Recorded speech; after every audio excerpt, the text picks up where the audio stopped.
Nice. ഇനി റിലേഷൻഷിപ്പിൽ വന്നൊരു ചോദ്യം എന്ന് പറയുന്നത് ടോക്സിക് റിലേഷൻഷിപ്പ് ഏറ്റവും കൂടുതൽ കേൾക്കുന്ന ഒരു വാക്കാണ്. ഒരു റിലേഷൻഷിപ്പ് എപ്പോഴാണ് ടോക്സിക് റിലേഷൻഷിപ്പായിട്ട് മാറുന്നത്? ഞാനത് വേറൊരു രീതിയിൽ പറയാം. ടോക്സിക് റിലേഷൻഷിപ്പായി മാറുന്ന റിലേഷൻഷിപ്സ് ഒക്കെ തന്നെ ടോക്സിസിറ്റി ആദ്യമേ കാണിച്ചിട്ടുണ്ട്. അത് ടോക്സിക് അല്ലാത്ത ആൾ മനസ്സിലാക്കാതെ പോയതിൻ്റെ പ്രശ്നങ്ങളേ ഉള്ളൂ. അപ്പം നമുക്ക് റെഡ് ഫ്ലാഗ്സ് എന്ന് പറഞ്ഞ് നമ്മൾ പറയുന്ന കാര്യങ്ങൾക്ക് മുമ്പ് തന്നെയുള്ള ഓറഞ്ച് ഫ്ലാഗ്സും യെല്ലോ ഫ്ലാഗ്സും വരുന്ന സമയത്ത് തന്നെ ഇത് ശരിയല്ലല്ലോ, ഇതെന്താ ഇയാൾ ഇങ്ങനെ പറയണേ, ഇതിങ്ങനെ ഇത് പൊസസീവ്നെസ് ആണല്ലോ, ഇത് ഇച്ചിരി ഓവർ കൺട്രോളിങ് ആണല്ലോ എന്നുള്ളത് അപ്പം തന്നെ നമുക്ക് സ്ട്രൈക്ക് ആവുകയാണെന്നുണ്ടെങ്കിൽ അതങ്ങനെ ടോക്സിസിറ്റി വരെയൊന്നും എത്തില്ല. ബട്ട് അൺഫോർച്ചുനേറ്റ്ലി നമ്മൾ അങ്ങനെയുള്ള റിലേഷൻഷിപ്സ് കണ്ടിട്ടില്ല.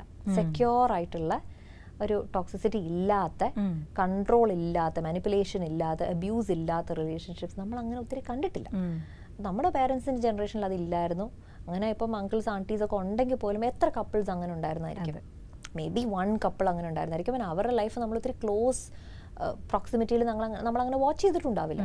സോ നമ്മളെ അങ്ങനെ കുറ്റം പറയാൻ പറ്റത്തില്ല.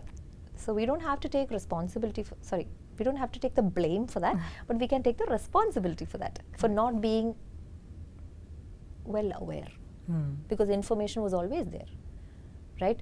So അപ്പോൾ നമ്മൾ എന്ത് ചെയ്യും, നമ്മൾ ആ ഒരു ഇച്ചിരി കിട്ടുന്ന ലവ് ആണ് ഭയങ്കര ലവ് എന്ന് പറഞ്ഞ് കടിച്ചു തൂങ്ങിയിരിക്കുക. അല്ലെങ്കിൽ നമ്മുടെ പേരൻറ്റുമായിട്ട് നമുക്ക് ട്രോമ ബോണ്ടഡ് ആയിരുന്നുണ്ടെങ്കിൽ നമ്മുടെ പാർട്ട്ണറുമായിട്ടും ട്രോമ ബോണ്ടഡ് ആവുക. ലവ് അല്ല, ട്രോമ ബോണ്ടഡ്. അല്ലെന്നുണ്ടെങ്കിൽ ചെറിയ രീതിയിലുള്ള കൺട്രോളും കാര്യങ്ങളൊക്കെ ആദ്യം നമ്മൾ ഇഗ്നോർ ചെയ്തിട്ട് അത് വലിയ വലിയ കൺട്രോളുകളായിട്ട് മാറുക. ചെറിയ രീതിയിലുള്ള കളിയാക്കലുകളും അല്ലെ ഫ്രണ്ട്സിൻ്റെ കൂടെയൊക്കെ നമ്മളെ ഒന്ന് കളിയാക്കുകയോ എടുക്കുകയൊക്കെ ചെയ്യുമ്പോൾ നമ്മളും ചിരിച്ച് തള്ളിയിട്ട് അപ്പം പിന്നീട് പോകുമ്പോഴത്തേക്ക് അത് ഇത്തിരി ഒന്ന് അതിൻ്റെ ഇൻറ്റൻസിറ്റി കൂടി വരുന്നത്. അങ്ങനെ എന്തെങ്കിലുമൊക്കെ നമുക്ക് ചെറിയ കാര്യങ്ങൾ വാച്ച് ചെയ്യാൻ ഉണ്ടായിരുന്നായിരിക്കും. അപ്പം അത് വാച്ച് ചെയ്യാൻ പഠിക്കുക എല്ലാവരും. അതുകൊണ്ടാണ് ഞാൻ പിന്നെയും പറയുന്നത്, തലയിലോട്ട് ഫീഡ് ചെയ്തിരിക്കുന്ന കാര്യങ്ങൾ നമ്മളെ മിസ്ഡയറക്റ്റ് ചെയ്യാൻ സാധ്യതകളുണ്ട്.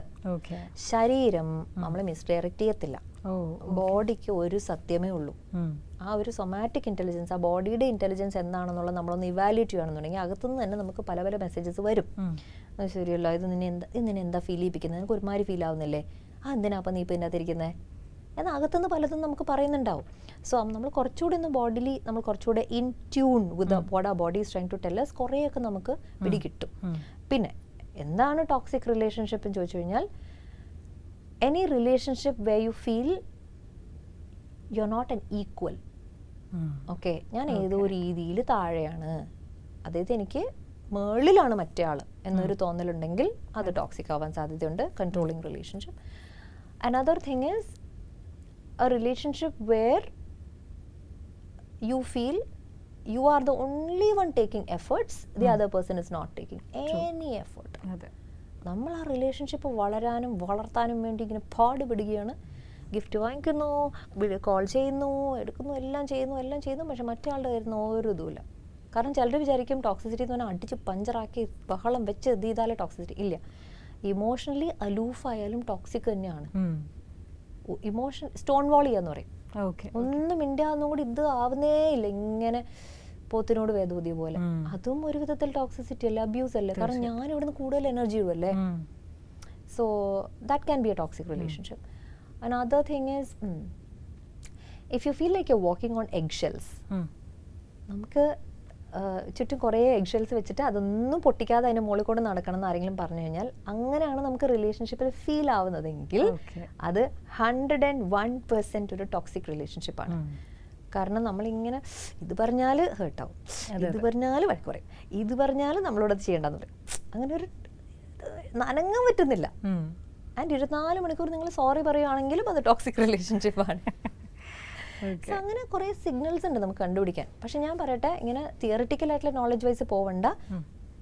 ഡീപ്പ് വിത്തിൻ യു നിങ്ങളുടെ ഇൻറ്റ്യൂഷന് നന്നായിട്ട് അറിയാം ആ റിലേഷൻഷിപ്പിന്റെ സ്റ്റേറ്റസ് എന്താണെന്നുള്ളത്. Ask yourself. അത്തരം റിലേഷൻഷിപ്പിൽ ഇങ്ങനെ സോറി പറഞ്ഞ് കോംപ്രമൈസ് ചെയ്ത് പോകുന്നത് നല്ലതാണോ? നമ്മുടെ ഇന്നർ സെൽഫിനറിയാം നമ്മൾ ജെന്യുവൻ ആയിട്ടൊരു മിസ്റ്റേക്ക് ചെയ്തിട്ട് പറയുന്ന സോറി ആണോ, അതോ മറ്റേയാളെ പ്രീതിപ്പെടുത്താൻ വേണ്ടിയിട്ട് അല്ലെങ്കിൽ ആ ഒരു പ്രശ്നം അവോയ്ഡ് ചെയ്യാൻ വേണ്ടിയിട്ട് പറയുന്ന സോറി ആണെന്നുള്ളത് എല്ലാവർക്കും നന്നായിട്ട്. തീർച്ചയായിട്ടും. സോ അത് റിലേഷൻഷിപ്പിൻ്റെ ഗ്രോത്തിന് വേണ്ടിയിട്ടാണെന്നുണ്ടെങ്കിൽ ഒന്നല്ല 1000 സോറി പറയുക. ഈ റിലേഷൻഷിപ്പ് എങ്ങും പോകുന്നില്ല എന്ന് വളരെ ക്ലിയർ ആയിട്ട് അറിയാവുന്നുണ്ടെങ്കിൽ സോറി പറഞ്ഞ് സമയം വേസ്റ്റ് ചെയ്യാതിരിക്കുക. ഓക്കെ, ശരിക്കും